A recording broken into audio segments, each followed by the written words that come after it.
Hey everyone. So I uploaded a video from June this year talking about kind of this initial idea of refurbishing the SSL.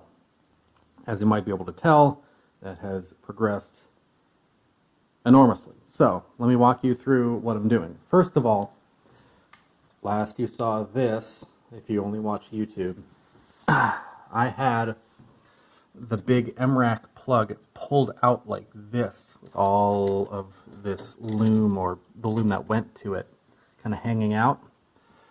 Well, I did exactly what I said I was going to do and replaced, it was going to be upside down, but I replaced the MRACs with a pair of EDAC 120 pins.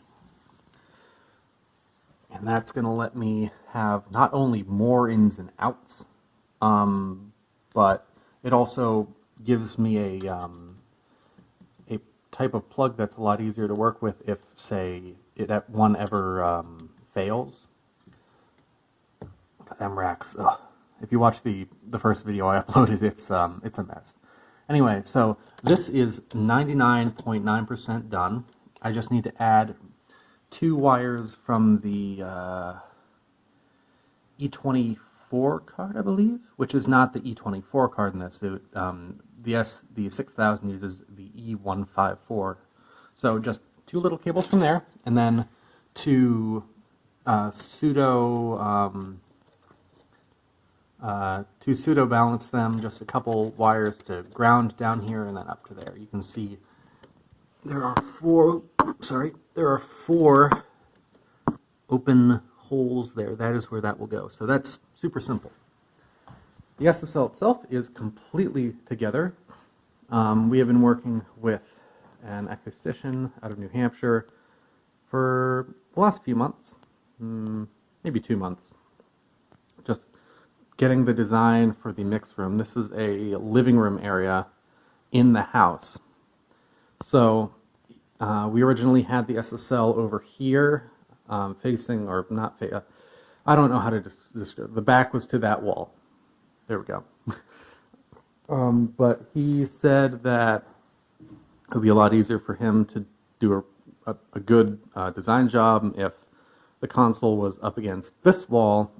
So this is the long dimension in the room. This is the short dimension.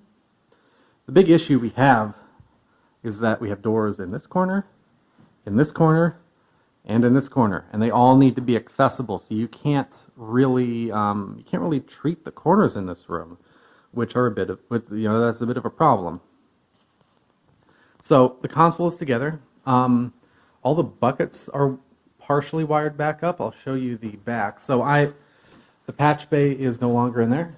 It's right there, and you can see I'm roughing out where a new rack is going to go. It's 4 units wide.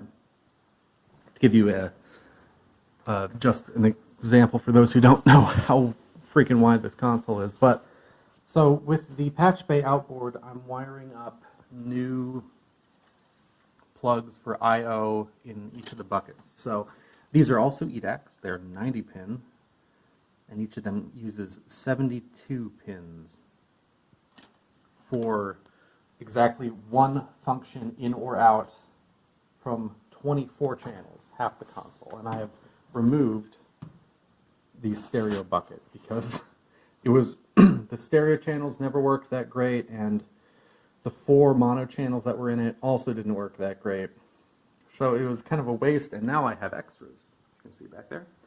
I'm not going to talk about the speakers yet. If you follow people who tag me, you'll know what they are. But this is kind of where it is. So the master section is now here, as I talked about.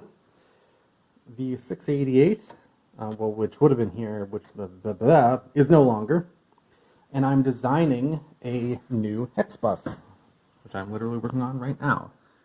SSL new hex bus layout. So this is the kind of the front panel layout. So I'm doing something very cool. These are three position switches that's 3 by 3 position, that feed the A, B, and C buses to the preamps that are going to be used for A, B, and C summing. And the way I'm doing this is basically because all of the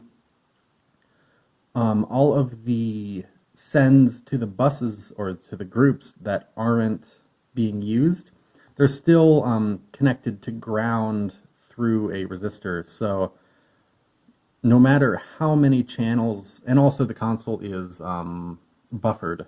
Everything in the console is buffered.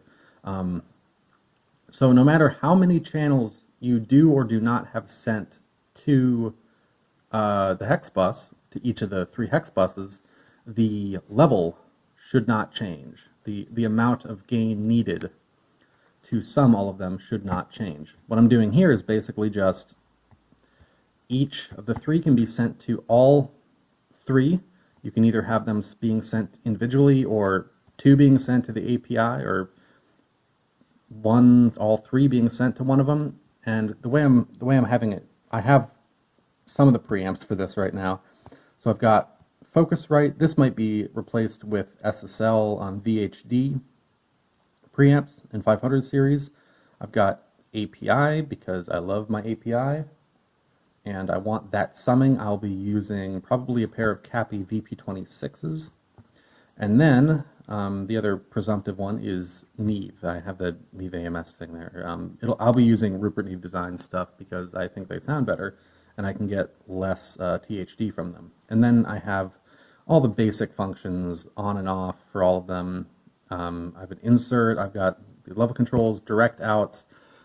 This is kind of half a panel layout and half a rough drawing. So that's where we are. That'll probably go in this because I won't need to touch it much. But basically what I wanted to do is I wanted to be able to run a session. I'm here in the sweet spot. I wanted to be able to run a session, be mixing, and then I'm like, okay, the mix is good. Let's try out another mix bus.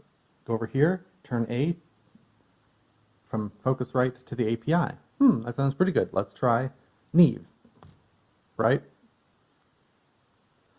And the way I have it designed is that these should not interfere with each other. That's kind of the basic idea. So, other stuff. The reason we can't cover up this this closet is because it's going to be the machine room. Ouch.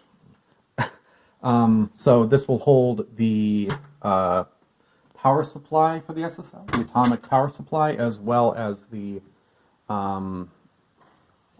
see over there, not really, thank you, phone, as well as the mainframe for the Lexicon 480L, which we still have, and still works great, sounds amazing. And this is the other gear we're putting in there. Don't ask about the bottle jacks, that's shameful. So 480L, I've taken most of my reverbs. The SPX 990 is, of course, coming in here. The Rev 7 is coming in here partially because it doesn't completely work right. Same with the Dolby. It should work, but it doesn't, and I don't know why. And then the Effectron 1024 is one of my favorite things of all time. It had to come in here because, like, it's only a mix. Like, it's only functional in a mix setting unless you're doing crazy effects, and in that case, you would probably be better off with pedals. So that's kind of where the mix room and the SSL are sitting right now. And of course, I've got a big ultra-wide monitor here on a cheap Vesta arm that doesn't hold it upright.